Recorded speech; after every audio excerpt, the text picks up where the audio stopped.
to let me go.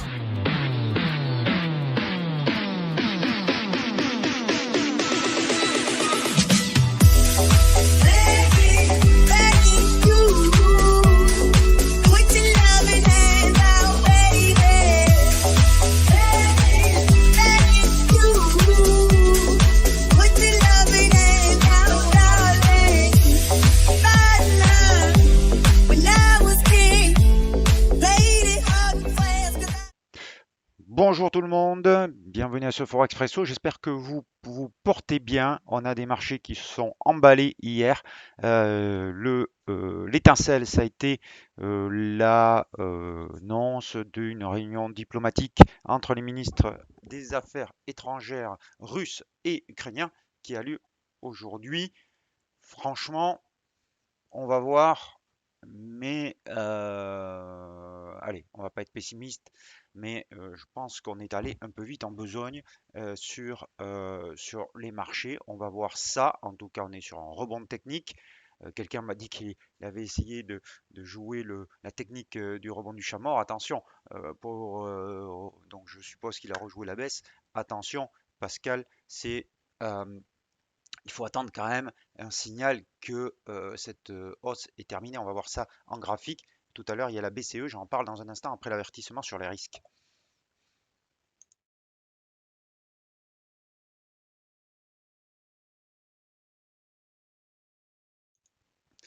Voilà, donc BCE cet après-midi. On va voir comment Christine Lagarde répond aux questions, comment elle recalibre les projections de la Banque Centrale Européenne avec la guerre en Ukraine. Avant la guerre, on anticipait un quart de point de hausse d'ici la fin de l'année pour la BCE. C'est sûr que la guerre est venue un petit peu calmer le jeu. Donc je pense que Christine Lagarde risque de botter un petit peu en touche pour l'instant, mais elle va sans doute devoir parler de l'inflation et de l'augmentation des prix des matières premières qui vont entraîner bien sûr une augmentation de l'inflation. Donc, on va voir comment elle traite cette inflation, si elle considère que c'est temporaire, provisoire, ou si ça aura un impact plus définitif. Et en fonction de ces commentaires, bien sûr, il y aura des anticipations de hausse de taux et par répercussion, donc une hausse ou une baisse de l'euro. L'euro, donc, à l'écran, qui a jumpé, j'ai envie de dire, hier avec donc cette annonce d'une réunion diplomatique. On a pour l'instant une magnifique reprise qui prend la forme d'un V après ce doji d'hésitation au contact de la zone de support à 1,08. Donc de toute façon, pour l'instant, on est dans du grand classicisme, j'ai envie de dire, de reprise. Alors, est-ce que ça va continuer ou pas? Alors pour l'instant, on est pour moi dans une zone un petit peu neutre. On est sur ce retracement Fibonacci de 38,2. Si on le dépasse, on va le voir en 4 heures, mais je vais rester un petit peu sur le daily, sur le quotidien. Si on revient au-dessus, donc il se situe sur un 10,65. Si on revient au-dessus d'un 10,65, on ira certainement vers cette zone qui pour moi est plus consistante de retracement Fibonacci de 50% et de la droite de polarité ici à 1,1120. En tout cas, ancien support pour l'instant à 1,1120. Donc cette zone ici, pour moi, va être déterminante pour le moyen terme. Ici, vous voyez, donc au-dessus de 11,20, si on arrive à le franchir, on pourra considérer que ce n'est pas un rebond du chat mort, mais qu'on est sur une reprise en V. Mais tant qu'on reste en dessous, c'est difficile. Donc, à court terme, on peut aller tester cette zone. Ça ne serait pas surprenant. Mais vous voyez que le potentiel de hausse est maintenant beaucoup plus limité, bien qu'on s'est bien détendu ce matin, on repart à la hausse. Donc, je pense qu'on va aller quand même tester. On risque d'aller tester cette zone. Ça va dépendre des commentaires de Christine Lagarde. L'invalidation ou la reprise de la baisse, donc ce qu'on appelle le rebond du chat mort, cette hypothèse, ce scénario sera validé si on casse la moitié de cette bougie très haussière d'hier. Et la moitié de cette bougie, ça donne 1,0996, c'est-à-dire le seuil psychologique des 1,10. Donc au-dessus d'un 10, on peut toujours aller tester les 1,1120. En dessous de 1,10, certainement qu'on reprendra le chemin de la baisse. Vous voyez que en une heure, on est en train un petit peu de payer hein, ce rebond. Ici, on a corrigé, hop, ici. On pourrait même afficher un drapeau. Alors, je vais le dessiner. Voyons, est-ce qu'il tient la route, cette hypothèse? Je pense que oui. Dupliquer, oui. Voilà. Donc là, on est sur un drapeau. Voilà. Donc, je vais agrandir parce que pour que vous voyez un petit peu mieux. Voilà. Donc, si on revient, on casse le haut de drapeau, on pourra aller tester les 11-20. Bon, il restera pas beaucoup de chemin, mais quand même un petit peu. Alors, par contre, si on casse ce drapeau, l'objectif du coup, il serait, on pourrait même le mettre ici. Attendez, l'objectif, il serait beaucoup plus haut puisque c'est le mât que l'on doit reporter. Et donc, vous voyez, on serait plutôt sur même, attendez, hop, que je fasse les choses comme il faut. Voilà.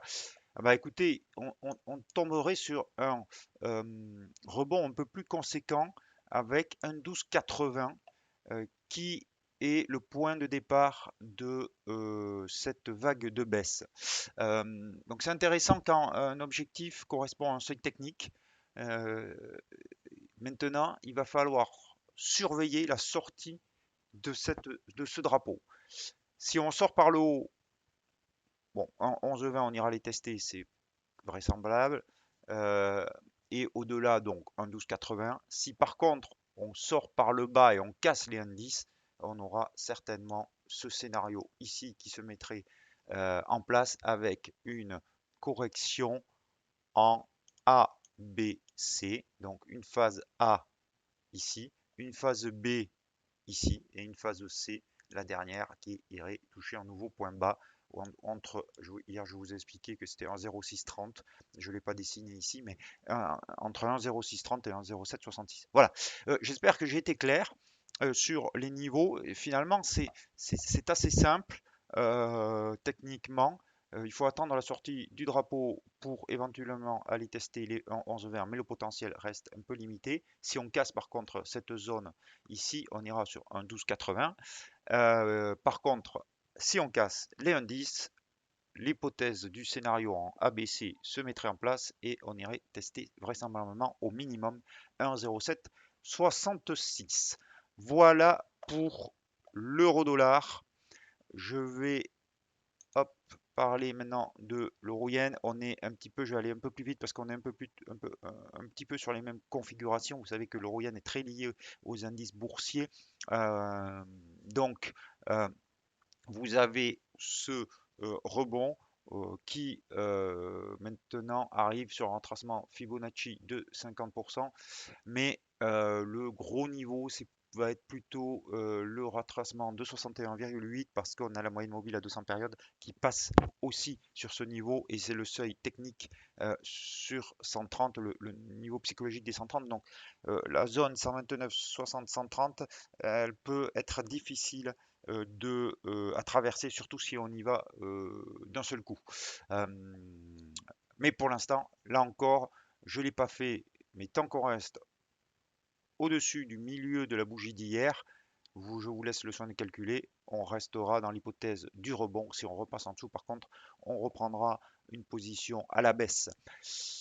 L'euro suisse, c'est un petit peu le même scénario. Vous voyez que là encore, on est sur un retracement quasiment de 50%.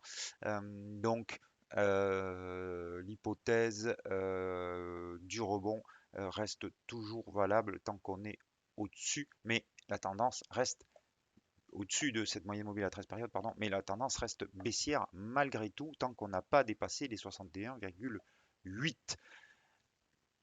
On va aller voir le câble, parce que le câble, il a parfaitement rebondi sur sa zone de support qui date de novembre-décembre 2020. On a juste une petite frayeur ici mardi, mais derrière, on a hier cette belle remontée. On reste au-dessus, donc on est plutôt dans une situation un petit peu neutre. Le rebond est quand même moins conséquent que sur l'euro, donc la tendance est toujours baissière, mais c'est vrai que maintenant cette zone de support risque de stabiliser les cours. Donc pour ceux qui ont pris euh, ce matin ou hier en dépassant par exemple sur dépassement du haut de la séance de mardi de ce doji, une position acheteuse, le stop se place au-dessous. Vous pouvez toujours garder cette position. Peut-être que ce rebond va quand même se prolonger un petit peu. Vous voyez cette mèche basse qui est en train de se dessiner. Donc apparemment, les acheteurs sont toujours sur cette zone de support. Le dollar australien, hop, on va prendre un petit peu de hauteur. Donc, comme je vous l'indiquais hier, il est revenu sur cette zone de droite de polarité et on repart à la hausse. Mais maintenant, je vous l'ai expliqué, les doutes sur les matières premières, la hausse des matières premières qui certes soutiennent à court terme le dollar australien, pourrait se retourner contre lui puisque ça pourrait entraîner une récession et donc l'appétit pour le dollar australien est toujours présent parce que c'est toujours les considérations à court terme sur les marchés qui ont plus d'importance, mais euh, on voit que c'est pas voilà, c'est moins fort que la semaine dernière, par exemple.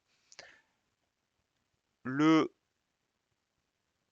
kiwi ici, donc toujours cette zone de support sous 0, autour de 0,69, droite de polarité, moyenne mobile à 200 périodes, longue mèche haute, donc euh, difficile pour l'instant de se positionner à la hausse si ce n'est déjà fait. On est dans une situation un peu neutre tant qu'on reste au-dessus de ce point bas d'hier. On peut toujours assister à un nouveau test de la zone. On verra ce qui se passe. On va finir avec le dollar yen. Hier, je vous disais donc que on pouvait jouer la hausse euh, sur le dollar yen, mais que c'était très mou et qu'on risquait de revenir tester les 116,36. C'est ce qui s'est passé. Enfin, on s'en est approché puisqu'on a fait 116,20. Et vous voyez cette bougie qui est en train de se former en forme d'hésitation. Attention, cet après-midi, je vous en avais pas parlé, mais il y a aussi les chiffres de l'inflation aux États-Unis qui pourraient être très importants, euh, surtout dans le contexte actuel. Donc, à surveiller.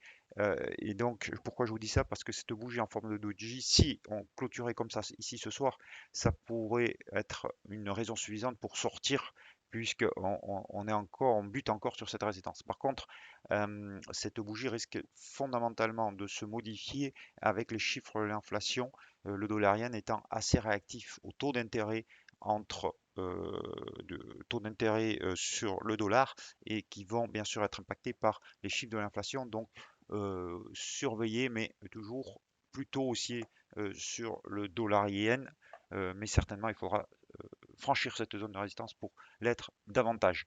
Le dollar suisse, on l'a vu, et le Doluni, le dollar contre dollar canadien, toujours haussier au-dessus de cette oblique ascendante, mais franchement, la bougie hier, quasiment d'avalement baissier, n'incite guère à la prise de position. Donc on est toujours un petit peu neutre, neutre avec un biais positif, légèrement positif. Voilà. Hop, pardon. Voilà ce que je pouvais vous dire aujourd'hui sur le marché des changes. Donc, on est toujours dans un contexte de rebond suite aux news. BCE cet après-midi, encore une fois, et inflation aux États-Unis qui peuvent faire bouger vraiment les choses. On revient un petit peu sur des considérations plus propres au marché des changes, plus propres au marché financier, mais il y a toujours en toile de fond ces discussions et ce risque militaire ou en Ukraine. Euh, Simplement, c'est sûr que plus ça prend du temps, plus ça risque de faire réfléchir les Russes pour aller au-delà de l'Ukraine, comme le craignent les marchés. Je vous souhaite de bons chiffres cet après-midi, de bons trades, stop loss en place. À demain.